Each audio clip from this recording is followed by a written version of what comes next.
मौनी अमावस्या के अमृत स्नान पर्व पर महाकुंभ में भगदड़, जिसमें 14 लोगों की हुई मौत और कई घायल। फिलहाल स्थिति नियंत्रण में। दोस्तों नमस्कार, मैं हूं सुभाष। आप सभी का न्यूज़ ज्ञान दर्शन 9 में स्वागत है। देर रात को हुई त्रिवेणी संगम परिसर में हुई भगदड़ का मुख्य कारण बेकाबू भीड़ का बैरिकेडिंग तोड़कर जाना माना जा रहा है। इस हताहत में करीब 14 जाने गई और कई घायल हुए, जिनका उपचार अलग अलग अस्पतालों में किया जा रहा है। इस दुर्भाग्यपूर्ण घटना पर प्रधानमंत्री नरेंद्र मोदी, राज्य के मुख्यमंत्री योगी आदित्यनाथ लगातार पूरी नज़र बनाए रखे हैं। गनीमत रही कि घटनास्थल पर रहे जवान और प्रशासन की तत्परता से पूरी स्थिति त्वरित नियंत्रित कर ली गई। रात्रि को 1 से 2 बजे के बीच में अखाड़ा मार्ग पर, जहां पे अखाड़ों के अमृत स्नान के दृश्य से बैरिकेड्स भी किए गए थे, तो बैरिकेड्स को फांद करके आने में कुछ श्रद्धालु गंभीर रूप से घायल हुए हैं। उन्हें तत्काल हॉस्पिटल में पहुंचा करके उपचार आदि की व्यवस्था उनके लिए की गई है। उनमें से कुछ श्रद्धालु गंभीर रूप से घायल हैं।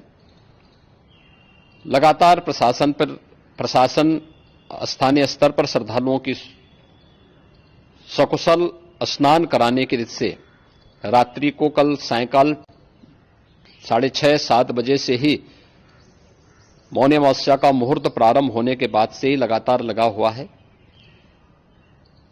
प्रयागराज में महाकुंभ में श्रद्धालुजनों के सकुशल स्नान करने, अमृत स्नान के लिए देश भर से आए हुए श्रद्धालुजनों की व्यवस्था के लिए, उनके कुशल क्षेम के लिए आदरणीय प्रधानमंत्री जी का प्रातःकाल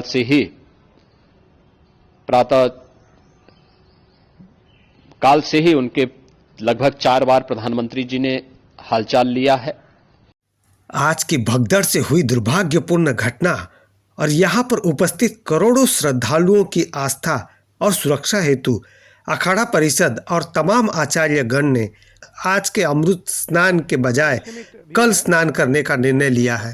भीड़ होने के कारण मुझे लगता है कि अखाड़ा परिषद का निर्णय हुआ और आचार्यों का निर्णय हुआ कि हम सब आज स्नान नहीं करेंगे और जनमानस की जो परेशानी है उसको हमें ध्यान में रखना चाहिए और परंपराओं को ध्यान में रखते हुए, क्योंकि भारतीय परंपराओं में संत का जो अस्तित्व है, संत का जो महत्व है, संत का जो कार्य है, वो जनमानस सर्वे भवन्तु सुखिनः सर्वे सन्तु निरामयाः सर्वे भद्राणि पश्यन्तु मा कश्चित् दुःखभाग् भवेत्।